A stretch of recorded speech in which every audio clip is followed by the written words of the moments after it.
Hi, you little empties. If Mark Maron can call people what the fuckers, I can call you guys you little empties, right? I think so. Couple announcements before we get into today's episode with the very fun Esther Povitsky. First announcement is I've got a Patreon. Second announcement is I've got merch. If you sign up for my Patreon, you'll receive access to Half Empty, which is my podcast in partnership with Empty Inside. It's the same premise, talking about uncomfortable topics, except it's a shorter format and it's a solo podcast. So no guest, just me. You'll also receive access to a private Instagram community, some meet and greet passes for my live show whenever that comes back, and access to live streams. As for the merch, it's pretty self-explanatory. It's various items with the Empty Inside logo on them.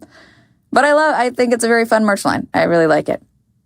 So if an Empty Inside Patreon or some Empty Inside merch sounds up your alley, you can find links to either of those on all of my social media platforms. TikTok, Twitter, YouTube, Instagram, website, Lord help me, all of the rest. All right, that's it, guys. Enjoy the episode. Well, thank you so much for doing this. I'm so excited to talk to you. Me too. I think your special is so funny. I was absolutely dying, just like the way you cut it and doing the stuff with your parents throughout, and then just your vibe on stage really gets me. You're so like laid back. Thank you. That was so nice of you. Thank you. I didn't realize my comedy is, I guess, dry. People, like, when I started doing stand-up, I was just talking as myself. And then people are like, I love your dry humor. And I'm like, what do you mean? And then I'm like, oh, I guess, yeah, I'm dry. Cool. Okay, so we're talking about depression. We're talking about antidepressants. Let's start with are you on antidepressants now? Yeah. So I started taking Lexapro in March of this year. And I was really hesitant. I really didn't want to, I totally get that side of the story that's like, you can do it on your own. You don't need it. Like, it messes with your brain. You're not yourself. Like, I kind of really like low-key absorbed that messaging. Yeah. And so for a long time, so I was just like, oh no, I'll figure it out. And I remember maybe 8 years ago, I was thinking about it when I had first started doing stand-up. And then I was like, no, I had people in my life that were like, just exercise and, all that stuff. And then I hadn't thought about it, didn't think about it at all for a long time.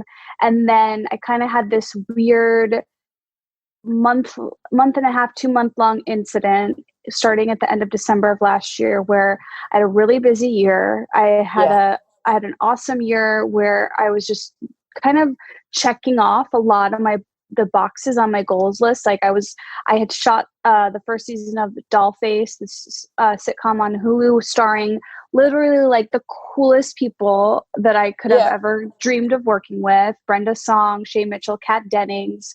I'm like alongside these superstars in a show. I shot my first stand-up special. So I toured and I met a bunch of my fans, which was so much fun. And then shot my special. And, at the end of the year, I didn't have much going on. And I sort of felt really anxious and really weird. And I have never really been prone to depression. I've never really considered myself a sad person, but I have, now that I have identified what my anxiety is, I have had it forever. And so I realized, oh, I have anxiety, and I was crying a lot and I didn't know why. And I just was like, kind of like going through all the things in my life. Like, what's the problem? Do I need to break up? Do I need to break off my engagement? No, that's crazy. Do I need to move? No. Do I need to move to Chicago? Do I need to move somewhere different in LA? Like, I just was going through all these things of like, what can I fix? What can I fix? And then finally people were like, I had a close friend of mine and my mom, both separately, were like, you need medication. You need medication. You need medication. And it took them saying it so many times. Meanwhile, my dad, by the way, is like, don't do medication. And I have friends in my life who are like, don't do medication. And I finally was just like, this is not a life. I'm crying. I'm anxious. And so I finally made the decision, very big, scary decision. And I did it. And I'm so happy that I did. The first week was kind of wonky. And then after that, like it just, Lexapro for me is a fit. My brain needs it. And you sort of normalized or balanced out or whatever you want to call it after that first week. And then it was just kind of even, it was level from there. Yeah, I just noticed that the spirally feeling that I get when I get anxious was much more manageable. And it has not changed anything about who I am, anything about how I feel. It has not made my problems go away. It just has made that spiraling sensation I get not happen. I see something that makes me anxious. I'm like, okay, that's making me anxious. I gotta figure that out. As opposed to the like my life is over spiral kind of thing. It's so interesting. I'm all too familiar with spirals. It's a thing that I've worked on for literal years in therapy. And it's to the point where now if I'm like, before my spirals would lead me to like behavior that I'm so deeply ashamed of. Now I'm able to handle the behavior that's on the other end of the spiral, but I still have the internal spiral. Like it's still really hard for me. And I think that I might not have the full knowledge of what depression looks like. Cause I've definitely wondered it. I've Google searched it 1.5 million times. I know I'm fucking anxious. There's no question about that for me. Like that is my general speed, is just anxiety ramped up. And then the other piece is that I'll cry often. Like, and I thought I was under the assumption that depression was, you didn't really express big emotions. It was more that the absence of big emotion, that you really couldn't pull the sadness out of you. And I'm like, there's no shortage of sadness for me. So I guess I'm just not depressed. But I mean, it's really interesting because what you're describing sounds pretty similar to like what I experience on a weekly ? Basis. Yeah, wow. I look back and I'm like, oh, this has been affecting me my whole life. I had no idea. And the thing is that almost the way people can be functional alcoholics, I kind of look back on my life and I'm like, oh, I've been a functional person dealing with an anxiety disorder. So for me, I dropped out of college when I was 21 and I moved to Los Angeles to pursue stand-up comedy. And the way I kind of look at those last like 10 years I've spent doing this is like, oh, I used all my anxious energy towards quote unquote making it. Like so for me, I'm a fixator. Like I have to always, my brain, no matter what, even on the meds, and I say on the meds, like it's so dramatic. I'm literally on 5 milligrams of Lexapro. My fiance makes fun of me. He's like, because I had this profile come out about me from Elle magazine that it turned out so awesome. I love it. The writer is so amazing. And I did talk about the Lexapro there,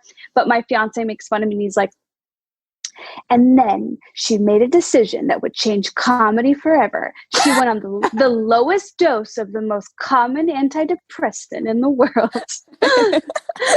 And like I talk about it so dramatically, but it is so common and normal and not a thing. I was on a show called Crazy Ex-Girlfriend and we even sang a song that was like, antidepressants are so not a big deal. And I was like, I sang that to myself a lot when I started the medication, like, cause I was just like, this is normal. But anyway, so I fixate. So I think that my functioning anxiety was like fixating on having a successful career. And once I kind of like didn't have that to fixate on as much, because I kind of was like, okay, like I accomplished things I want, like I feel great, but I didn't feel great. Like now my anxiety had to fixate on something else. And so it did. And that was not functional. It was bad. Holy shit. That so resonates. And I'm at this place in my career where I like want things to work out. And I feel like I've worked my ass off for years and I'm like, okay, I'm ready for like something to happen. But in that time, I think my anxiety feels like it's warranted, if that makes sense, because it's like, well, but we're waiting for a thing. So once we get the thing, we'll stop. But now hearing from somebody who like you have had these successes in the career that you want, that it's like, oh fuck, maybe that won't be the answer. That might not be the solve. And I know that like logically from therapy, I know that it's the growth mindset and it's about the process and not the result. But my anxiety doesn't know that. It's like, it needs to be updated.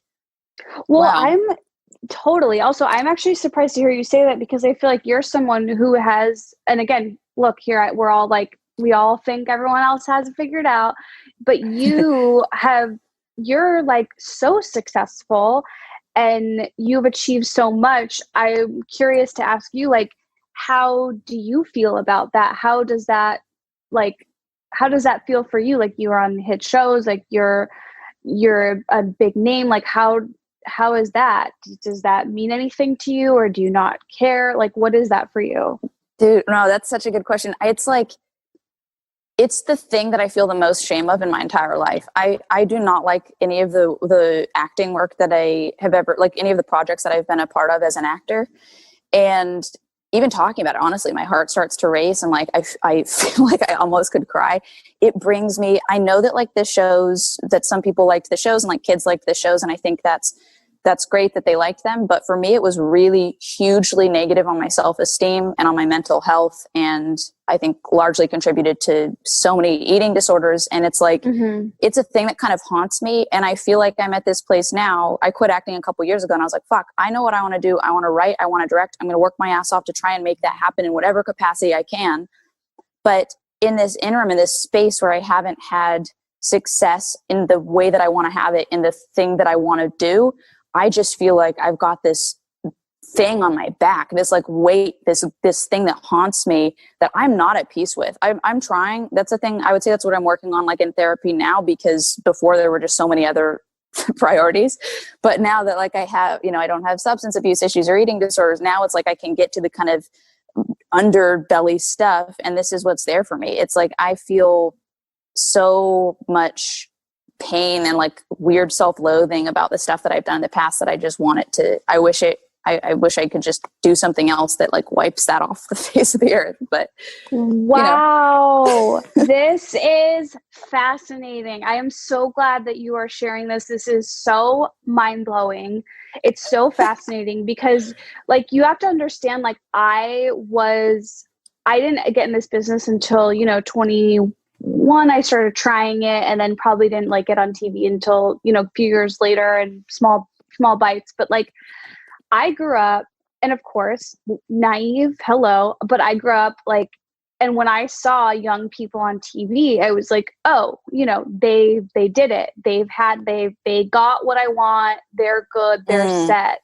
And it's so interesting to hear your perspective. It's like, you did the thing that I like watched people do and wanted, and you're like, nope, didn't do it for me. In fact, I don't love it and feel shitty about it.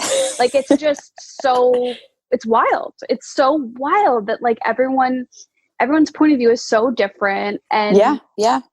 It sounds to me like you really want to do, like you said, you want to wipe the slate clean. Like you want to do something else and be known for something else that you actually care about now. And that's not this thing that was probably a like bad experience to some degree. Yes. Yeah, exactly. I made great friends, but beyond that, it was just like an embarrassing stain on my life that everybody knows me for. And it's uncomfortable to be known for the thing that you're so ashamed of. And also another piece to it is that my mom put me in acting. Like, it wasn't my choice. I was 6. I had to support my family. So it wasn't like I was, came out of the womb like I'm tap dancing and like ready to go or something. But were you drawn to, what was it that you were drawn to? Was it stand up first? Was it the aspect of performing? Was it the aspect of writing, or just being a funny person? What was it that was like the most attractive to you? I would say performing / funny person were the things. I didn't initially think about writing because I just didn't understand it. Like, I didn't think I could. It wasn't until I started doing stand-up and people, I was so naive and so just dumb. And so like, I didn't know anything about show business when I moved here. I was like, I'll move to LA and I'll give myself a year. And if I'm not a movie star after a year, I'll just move home and work at Starbucks. Like, that was 100% my plan. I'm not kidding you.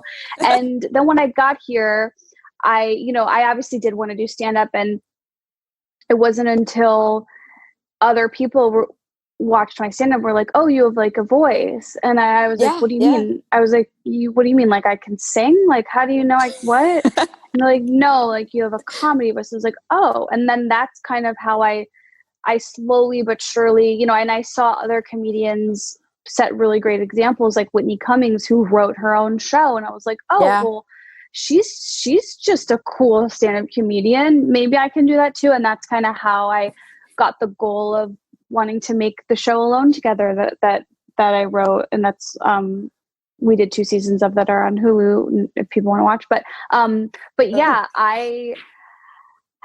yeah, I didn't initially think I wanted to write, but I just kind of didn't know. And now I know, I'm a writer performer. I like to create things. And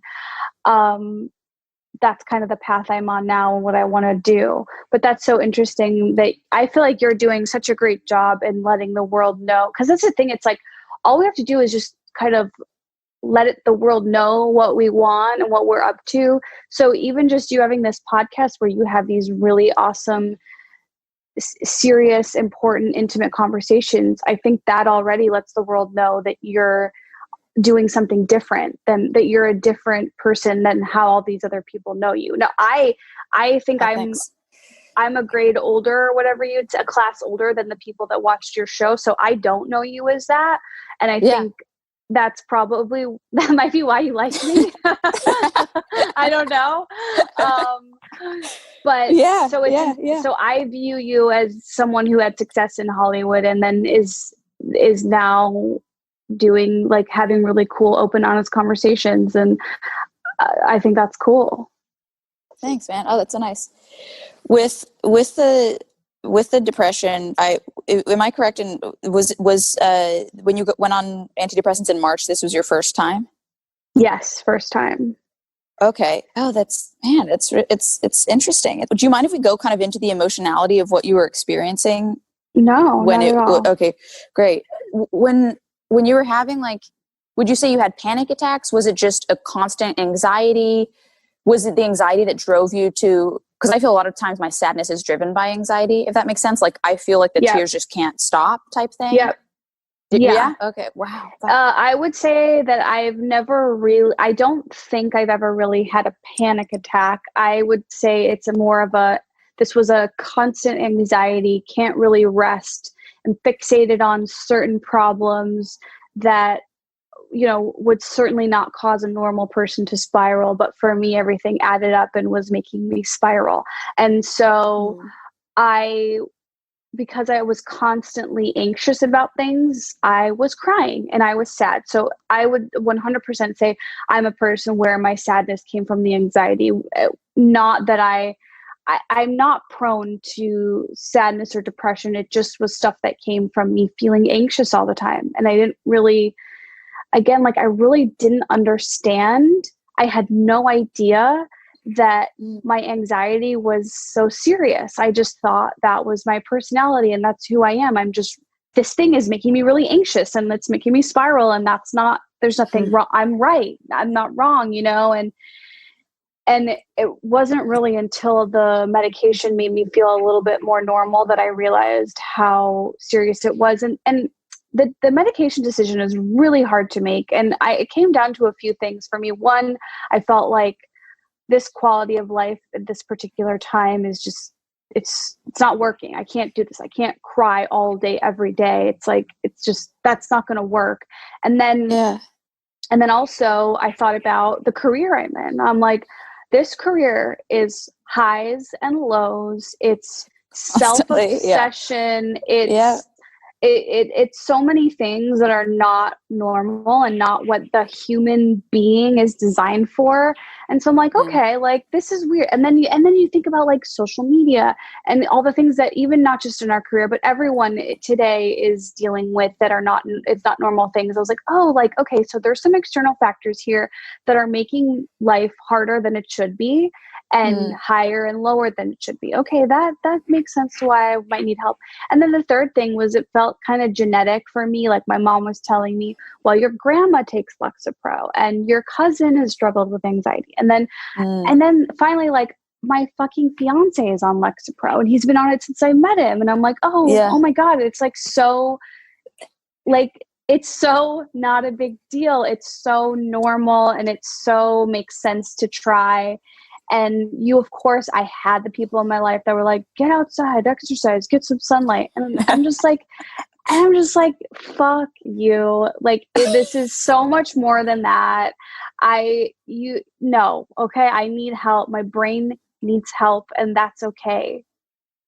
What about when you would feel these very intense, like, are you a big emotion person in general? Because a thing that's kind of stopped me from getting on any was that I'd go, well, I have, even on the days where I have that, what I would say is like a 9 of sadness, where it's just like, I am mourning for the world. It feels like I also on that same day, maybe in that same hour, could be like seen dancing around my living room to like a Disney song or something. Like these kinds of extremes are no joke. And so I'm like, wait, is that normal to have that? So is that something you experience where you'd also have like the 10 of the joy or whatever in the same day, or did it not look like that for you? Absolutely. No, totally. I mean, especially over the decade of being in this business, I've just learned there's highs and lows. And so like, I would get really high off of like a good work experience or good news.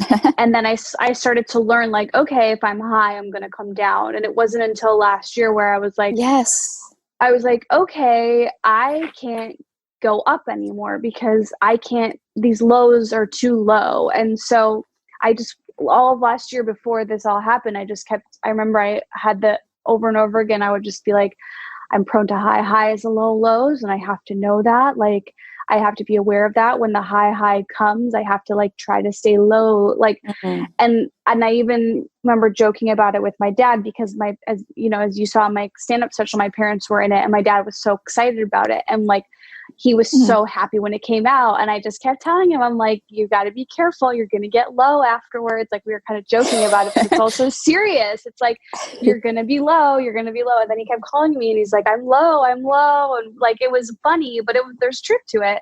So yes, I would definitely say I identify with the highs and the lows, and certainly in one day. Now, I don't think I'm bipolar by any means. Like, I don't feel like I had that serious.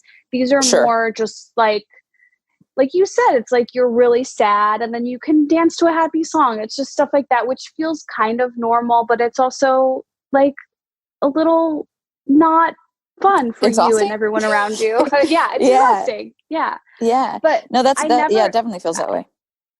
I don't feel like I am some mentally ill, crazy person. I just feel like, okay, like I have a little bit of mental illness. My brain is a little off. Pretty much everyone's is, and that's okay. And it really did help me to like read about, because like I told you, like I grew up obsessed with celebrities and obsessed with film and TV. So even at this point in my life, I was like researching famous people who are on antidepressants, and like Amanda Seyfried, Kristen Bell, Lady Gaga, like they all talk about being on antidepressants. And it really helped me be like, okay, this is normal. Like cool, normal people do this. So yeah. And then was it a thing, have you spoken about this much prior to this point? Is this a thing that you talk about, or is this something that you wanted to, wait for a couple months, see how it played out first? What was that process like for you? Yeah, I felt the normal little bit of embarrassment at first and didn't really want to come out about it. And then it wasn't until the Elle magazine interview where it was a really in-depth interview. And I felt like, okay, I can't really be honest without bringing this up. And then I've just kind of referenced it here and there, I think on my podcast and stuff. And yeah, again, like it started out kind of embarrassing, and now I just feel like it's so normal. And every time I bring it up, people are like, I do these like live streams on Periscope on my Patreon, and like I remember bringing it up to them, and like 10 people were like, oh yeah, I'm on that. And then 5 people were like, oh, I'm really curious, I've been thinking about it. And everyone's like, tell us. So it's really not embarrassing, and there's really no downside. And the only thing is I don't want to sound like I'm like doing a commercial for antidepressants, because I'm not, but like, I just want to be open and honest about it because of how much it's helped me. No, I think that's amazing. And for on a personal note, it's exciting to hear of it as an option, because like I said earlier, I really just disregarded depression as being part of the equation, because I was like, well, no, because I'm clearly just this anxious person. And yet, I also was unsure if like maybe anxiety was kind of covering up some depression. And I hear that might be a thing where it's like, no, it's masking what's underneath. And And yeah, I'm definitely not, I don't care about the stigmas of any of that stuff. If something's going to help me to like operate better and have a better quality of life, I'm fucking sign me up. Like I'm all there. Yeah. My grandma had my grandma's maybe a thing that stopped me because she was on, like, growing up, she was just on every medication that's ever existed. And just like the images of her popping 8,000 pills a day and just like being in the bathtub with like toilet paper clipped around her perm to keep it in place, and just like bring me an Ativan doll, like from the bathtub. Like I think that might be influencing me. So I've got to check that too. Leave that at the door. Yeah. But isn't that interesting? Like, it does mean something that your grandma needed to take medication. Like, to me, that's like, oh, okay, that means something. That's like 2 of my brothers. Yep. Yeah. Yeah. Like, this isn't me. This is my genetics, potentially. Yeah, totally.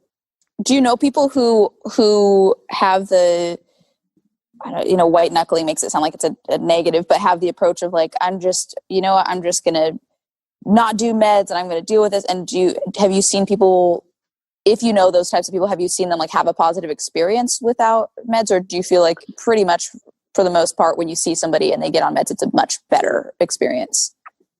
The only real people who I'm close to are one of my best friends from college, my friend Lena, who was the one that really pushed me on it because we're so similar, and she started it a year before me, and she just kept saying like, trust me, you need this, trust me. And she just got really strict with me, and it really worked for her. And then Dave, my fiance, has been on it since I've known him. Wow. I definitely have people though in my life who are not on meds and who are doing great. Yeah. Who are doing so great and are fine. So I don't know if that answers the question. Now I feel like I got confused. No, it totally answers it. Yeah. I have this thing of like feeling, I have this judgment toward anxiety that's like the lamer of the two. Like depression, I know this is definitely not an okay thing to say, but it's how I feel. Like I judge my own anxiety as being like anxiety is like the helpless or the whiny thing. It can even be quirky, like it's just, oh, I'm anxious. But like depression, I feel like it has more gravity. It's taken more seriously. So maybe that's another thing, is that I ought to check my own judgment toward my own anxiety, because it just seems like, well, don't be whiny or something like that. Totally. And by the way, that's human nature. It's of course like whatever you have is always the worst one. And it's funny though that you're applying that to this. You're like, if only I just had depression. Exactly. The grass is greener for those people. It's so funny. But I know what you mean. I mean, for me, I always thought like, oh, I'm just a fearful person. I'm just really fearful. And that's just who I am. But that's not, I'm not a fearful person. Like I would say like, I'm just a lazy person. And my therapist would be like, no, you're not. And I was like, well, yeah, I'm just like lazy. Like I canceled my stand-up show because I was afraid that I would get hit by a drunk driver. And she's like, what? And then like, cause that was a phase I went through when I had a friend that, got hit by a drunk driver and died. And that was a year of my life. I was canceling all my stand-up shows. And I was like, I guess I don't really like stand-up. And then I was like, oh no, every time I'm too afraid to go because I'm too anxious about drunk drivers. And that's anxiety. That's mental illness. That's not me not wanting to be a comedian. That's me being too fucking anxious. That's a problem. Wow.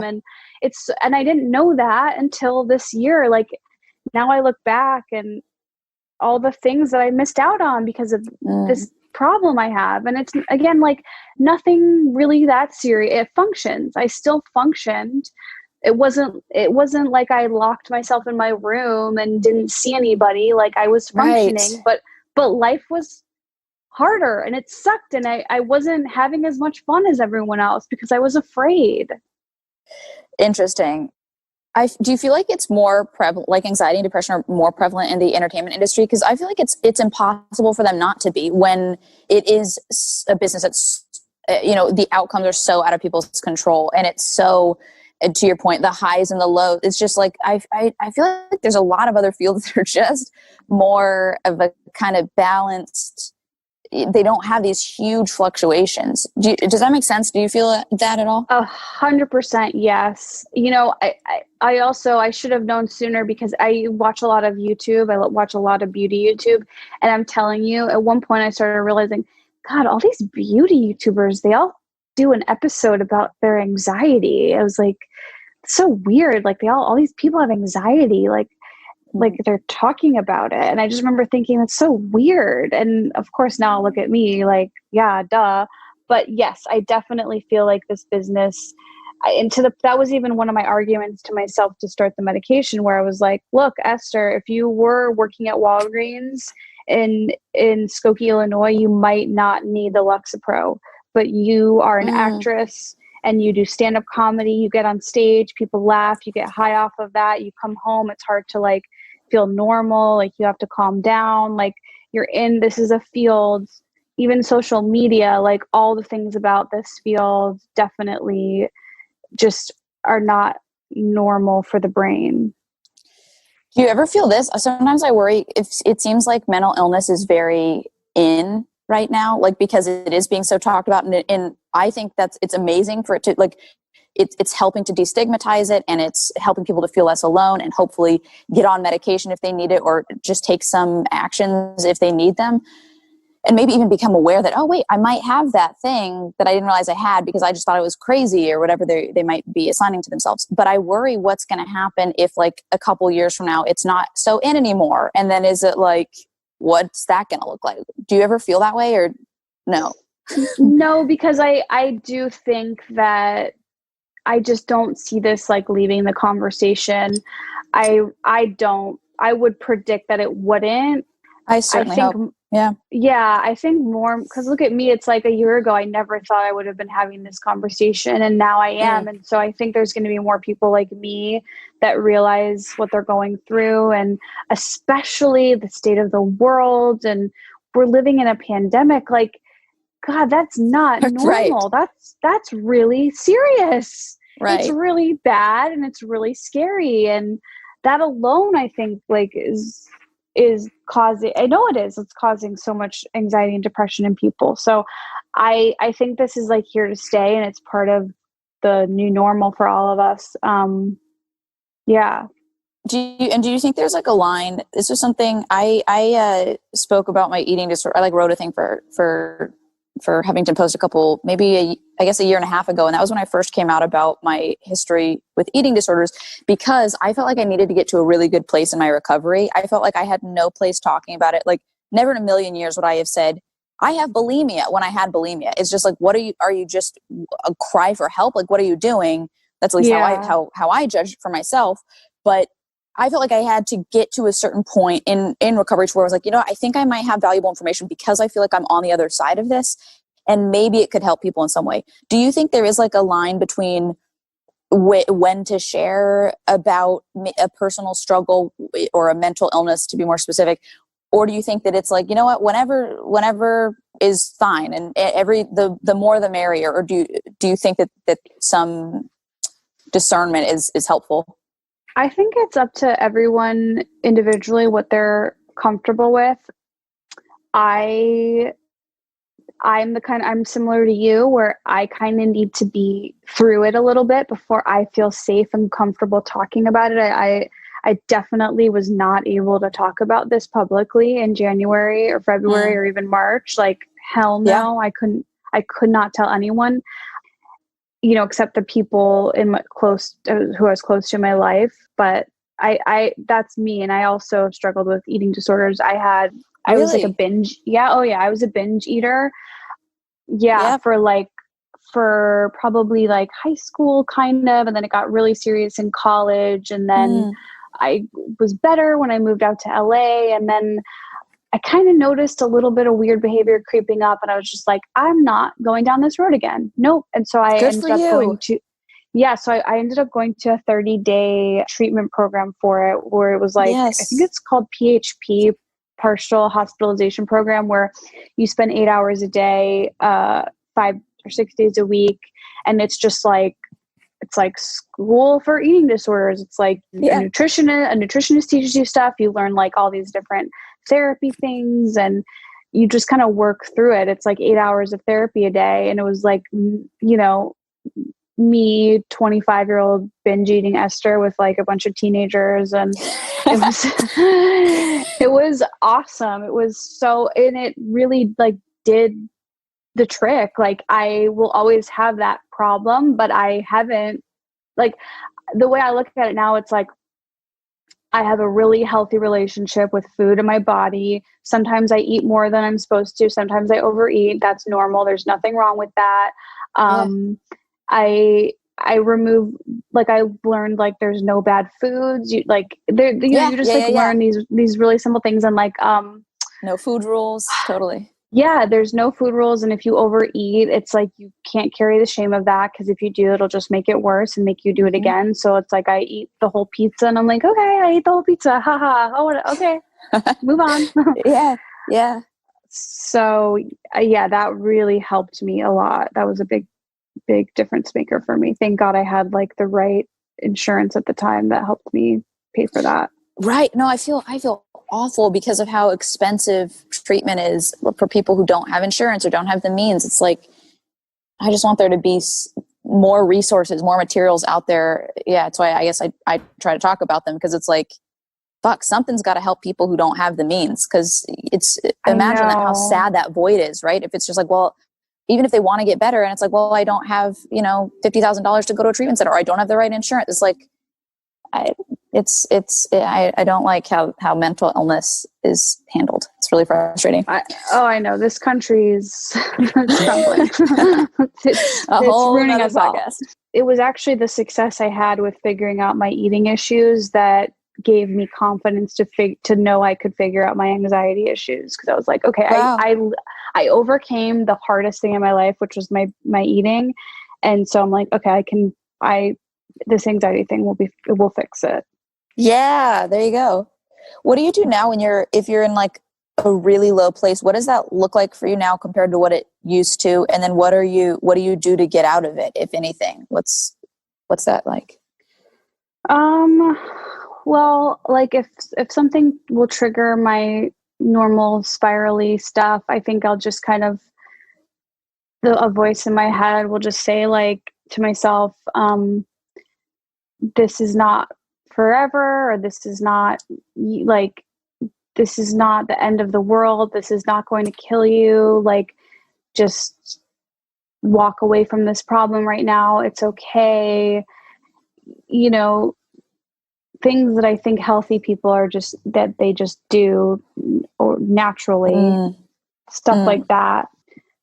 I'm currently quarantining in Canada for 2 weeks before I shoot something. And like, I noticed like, this is a really wacky way to live. Like, you can't leave a hotel room for 2 weeks. It's not going to be great for the mental health. But I do feel like the first day I felt like a real low, which again, that's not normally my issue. My issue is anxiety, but like, I felt a low and I was just like, okay, I'm feeling low, and that's normal. That's to be expected for the situation I'm in. So I just need to, make a list of things to do to make me feel better, and make a routine, and how can I be productive in my own way? So I think just the awareness and calling it out is really helpful.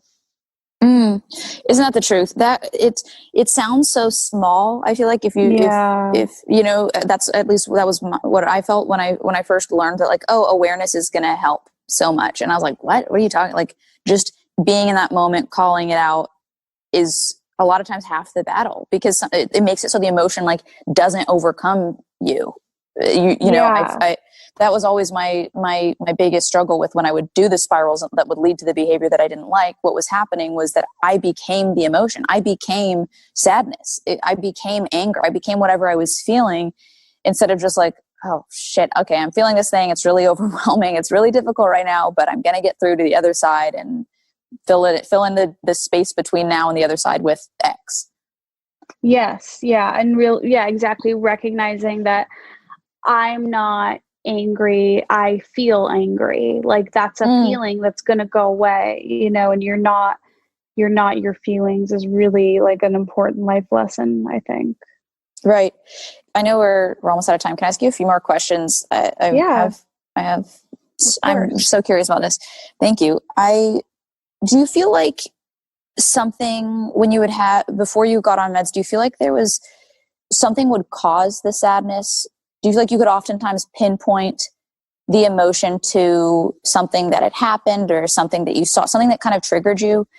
Or do you feel like it was just out of nowhere, complete, like unfounded, can't really put a finger on it, sadness? No, definitely not out of nowhere. Can't put a finger on it. It was more like a specific thing would trigger me, but that does not mean that that specific thing made sense to trigger me. It was like, basically, like I would equate it to like my anxiety would shift from thing to thing. So yes, today it's this, I can't think of examples with it. Like, today it basically just shifts. Today I woke up and I saw this and it's that my anxiety is all about that. I think for a lot of people right now, it might be like for me, a huge thing was coronavirus. Like back in January when I was reading the news about what was happening in Wuhan, and like I couldn't focus on anything in my life. I was like, this is coming here. This is going to be really bad. This is going to be really bad. And then everyone's like, oh my God, you were right. And it's like, big whoop. Like, that's not a win. Like, I would have been better off enjoying January and February as opposed to like hiding and thinking it was coming and being worried about it. Like, just because you were right, it doesn't mean that you were right to be so freaked out. Like, so that's one example of a thing that my anxiety fixated on. And so, yeah, I actually do feel like it fixates on things, but that doesn't mean that those things are real and that they warrant it. And what about this is sort of to the same point of like the potentially my fear of like exploiting, like mental illness reaching an expiration date on its trendiness. Do you feel like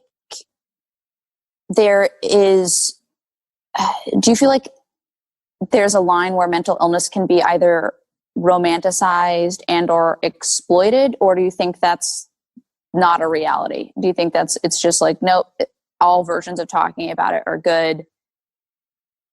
Yeah, I don't understand how could it be romantic. I guess, yeah, what would an example of it being romanticized be? Just the sad comedian is, is it like some comedians are like, it's my sadness that makes me funny and that's how I'm an artist and make my art. Is that what you're mean? That's exactly what I'm getting at, because it also kind of, I think, ties in with why I was like, oh, well, fuck, my anxiety is lame, whereas depression is cool. The reason I have that thought is because of messaging that I've seen of like, well, all the people that I admire have depression. I don't hear any of them talking about anxiety, No. Oh my God, this is amazing. I love your brain. We're so similar. No, I do not. I think that romanticizing anxiety or depression is absurd. It's fake. It's like when I think of those people who are like the sad artists, it's like their lives are horrible. It's like male comedians who are like cycling through young women to have sex with, and they're grown babies. Ew, they're so gross. sad. No, like no, like to me, I think what I romanticize is like being on the journey of getting better and feeling good. And on my podcast, Esther Club, like I have a segment called Anti-Sadness, because I personally I think happiness is like, because my parents are always like, are you happy? And I'm like, don't ask me that. Like there's no such thing. Like, stop it. Because and even though that may not be true, that's kind of my attitude. It's like, oh, I just want to be happy. Like that's almost like you're chasing something that you're never going to get, because happiness is like, you get a dose of it from things. You don't just get it and you get to keep it. You have to like fight for it all the time. So I'm not even chasing that. Like I'm just chasing like not being sad and being productive and having my eyes on a prize and working towards something. And that's like what's cool and romantic to me, is like being on a journey and like trying, whether it's like a career thing or a mental health thing, like, oh, I want to be better. And yeah, I think any romanticizing sadness is kind of out. It's not really cool to me anymore. It's really like stupid and lame. Oh my God, I love that so much. And I love the thought on happiness. I so agree. I feel like if you chase that, if you try to make that your aim, you're always going to fall short. And Yeah. I've been thinking a lot about like growth recently and how that's kind of the thing is, as long as I know that I'm growing, as long as I can look back and say, well, I'm growing and I'm further along than I was 6 months ago, whatever that means for me personally, that I feel like is the thing. That's what I want to hold close. I want to hold close that I'm working, I'm trying, I'm meeting people I like, I'm learning new things, and the rest is just glitter. Like, who knows what anything else is beyond that. Yes, 100%. That sounds really like perfect and great. Yes. To wrap up here, do you have any advice for people who might be either unsure if they want to get on, like just in that murky place where they're like, I know something isn't quite right, but I don't know what to do about it. Do you have any advice for how they can go about figuring out what to do? Yeah, I would say open up to people around you. There's a good chance that someone around you can help you. I would say, like, I even like the Reddit threads for antidepressants and for Lexapro. Like, I watched some YouTube videos about people's journeys with antidepressants. I would just say, like, read up about it, talk to people, I got my prescription from my primary care doctor. Like, I didn't even go to a psychologist because it was honestly in LA. They're like so expensive. I was like, no, I'm from the Midwest. I'll see my doctor and see what she says. Like, so, and it worked, thankfully. And I'd also just say, like, yeah, I would say talk to people, and maybe you know someone that's on meds and you can ask them their experience. And maybe you know people who struggle with depression and who aren't on meds and are doing great.